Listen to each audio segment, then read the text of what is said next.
Vous avez encore 5 minutes.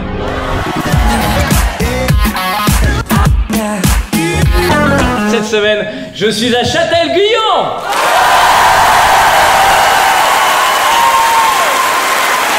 Cette semaine, les gars, je suis venu parler d'un truc hyper important parce que je parle souvent d'actualités qui sont tristes et là, vraiment, c'est joyeux cette semaine puisque en Alabama, ils ont interdit quasiment toutes les formes d'interruption volontaire de grossesse, même en cas d'inceste ou de viol. Donc c'est bien, c'est joyeux. Ah, que de personnes déçues, les autres. En cas d'inceste ou de viol, t'imagines l'ambiance? Ouais, ça va ton père? Ben on n'a plus trop de nouvelles, là. Il s'est un peu pris la tête avec ma mère quand il l'a violée 9 mois avant ma naissance. Ah oui non, c'est pas joyeux, c'est pas joyeux. Interdiction de l'interruption volontaire de grossesse. C'est-à-dire que les femmes ne sont même plus maîtresses de leur propre corps. Enfin ça me dépasse, enfin faut vraiment vite qu'on interdise le droit de vote, hein, parce que sinon elles vont gueuler dans pas longtemps. Ça m'énerve parce que faut savoir que la plupart des gens qui ont voté ce genre de truc là, en fait ils ont un point commun, ils n'ont pas de vagin. Ma question est donc la suivante, est-ce que tu t'occuperais pas un petit peu de ta bite? Je suis pour l'IVG.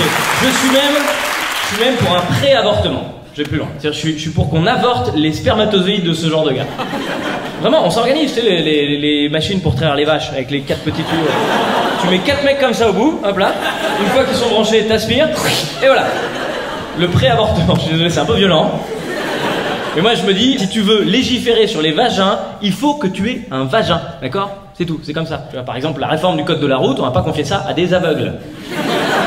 Mais bon, tout n'est pas noir cette semaine puisque je suis... Comment dire ça? Je suis tombé sur quelqu'un qui m'a bluffé. Des fois, c'est ça, tu découvres des personnes et tu réalises à quel point tu les admires dans la seconde qui suit. Cette semaine, j'ai découvert Patrick Balkany.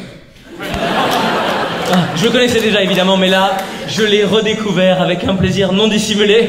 Patrick Balkany, parce que là, son procès a démarré, là. Un procès pour fraude fiscale, corruption et blanchiment d'argent. Bon, c'est pas terminé le procès, mais ça sent mauvais quand même. C'est-à-dire s'il a été aussi discret pour son blanchiment d'argent que pour son blanchiment des dents, c'est mort. Patrick Balkany qui sourit, t'as l'impression que ses dents c'est du marbre. Si tu dois refaire ta salle de bain, fais-la en dents de Patrick Balkany. Il y a des gens qui suivent le procès ou pas? Non. Tout le monde s'en va les couilles à part 2 personnes. Tu sens qu'il est pas gilet jaune, Balkany?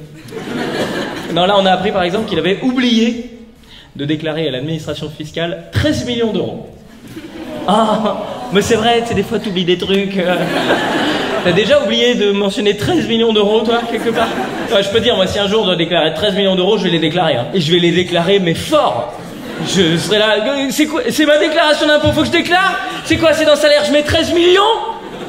Non, c'est comme j'ai gagné 13 millions, c'est 13 millions qu'il faut que je mette? Alors je mets 13 millions.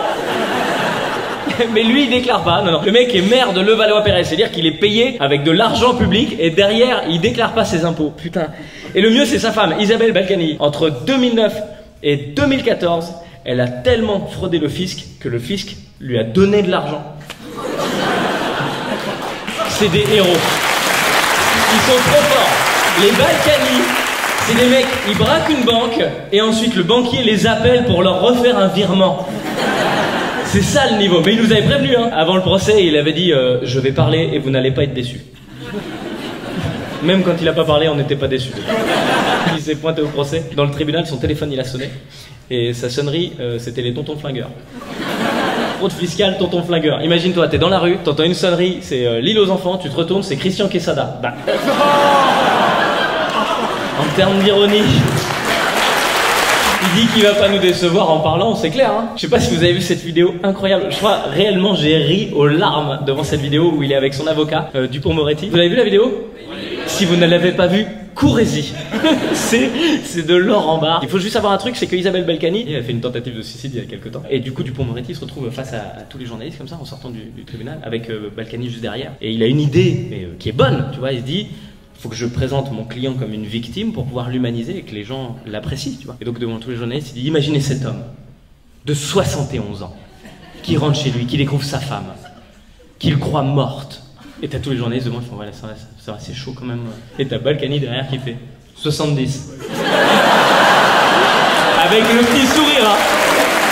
C'est que lui, il fait sa vanne. 70. Ne me vieillissez pas. Regardez la vidéo, le regard de Dupond-Moretti qui fait ah, putain.